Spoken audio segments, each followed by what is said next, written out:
Hi friends, ఇప్పుడు time ఎంత అయిందో తెలుసా? 11 o'clock. ఎప్పుడో 5 o'clock లేసామన్నమాట. ఇంత టైంలో ఎంత పని చేయొచ్చో చెప్పండి ఇంట్లో ఆడవాళ్ళు. అదే మగవాళ్ళు చేయగలుగుతారా?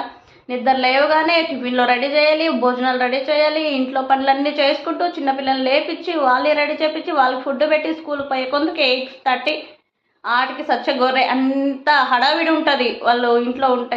వాళ్ళు వెళ్ళిపోయిన తర్వాత మిగిలిన పనులంతా పూజలు చేసుకొని బట్టపాత ఉతికి, అది ఇప్పుడు చలికాలం వేరే ఎన్నిసార్లు లేపించి పోపించిన మా చిన్నోళ్ళు అయితే పోస్తూనే ఉన్నారు బట్టల్లో. అది ఇంకా అట్లే పెట్టుకుంటే ఎండకి ఎండవో ఎండ రాదు, వాన వేద పడుతుంది, అట్లే పెడితే స్మెల్ అనమాట.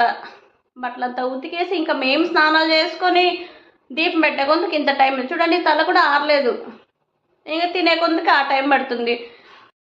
ఇన్ని పనులు మేము చేసుకొని ఇంట్లో ఉంటే సాయంత్రం ఇంటికి రాగానే మొగుళ్ళు ఏం క్వశ్చన్ అడుగుతారు చెప్పండి ప్రతి ఒక్కరిని?